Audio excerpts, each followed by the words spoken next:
Avui aprendrem a fer una carmanyola saludable.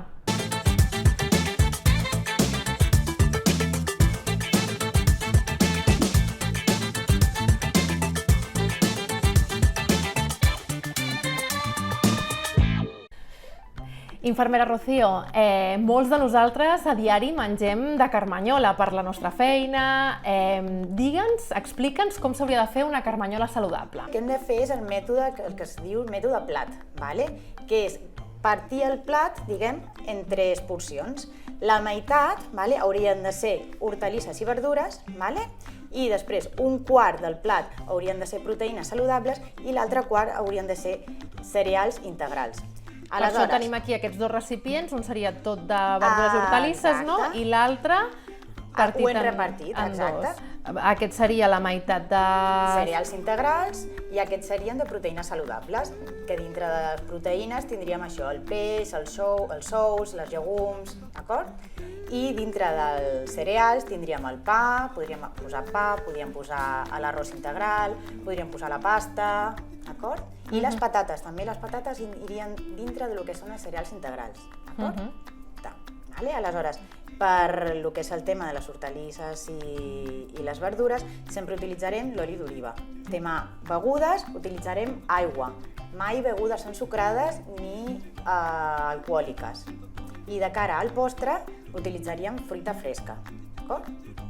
Podem substituir la fruita fresca per làctics, perquè molta gent a la feina es veu que agafa un iogurt i coses així. A veure, de tant en tant sí que es pot fer. El tema de la carmanyola sempre es recomana això, és una fruita fresca, de cara a menjar més saludable. El iogurt també és saludable, però potser més el deixem per més al berenar, a sopar o potser a l'esmorzar.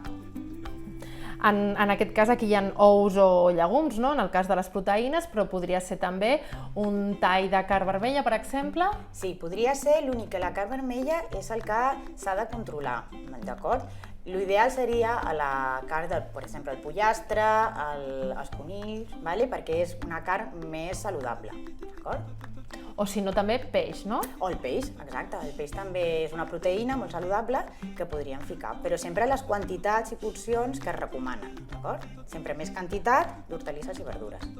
Per exemple, aquí estem veient 2 recipients, no? Però moltes vegades nosaltres anem a la feina només amb una carmanyola, no? Llavors, com ho podríem fer per combinar tot això?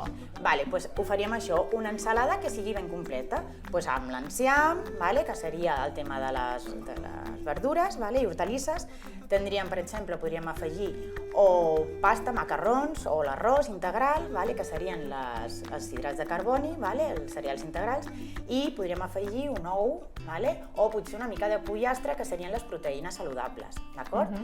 També, per exemple, un altre tipus de recepta podríem utilitzar, que és una mica més elaborada, això depèn del temps que tinguem, serien uns canelons, una lasanya de verdura, d'acord? Tindríem la pasta, tindríem la verdura i li podríem afegir una miqueta de carn picada, d'acord? Aleshores, això també seria una recepta de tipus més saludable. És a dir, la carmanyola al final ha de ser com menjar a casa, però la diferència és que t'ho portes en un recipient, no? Exacte, sí. I aquí és on crec que molts no ho fem del tot bé, oi? Anem a empreses i no fem el correcte. També, que és molt important que no fem quan portem la carmanyola, és, per exemple, menjar durant mitja horeta. És a dir, l'ideal seria, per fer una digestió correcta, tenir 30 minuts per menjar.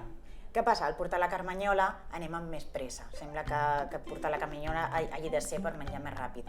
I no és el correcte. Mínim una mitja de mitja hora. Perfecte, doncs moltíssimes gràcies, Rocío. Esperem que a partir d'ara tots fem la carmanyola adequadament, més saludable. Molt bé, moltes gràcies a tu.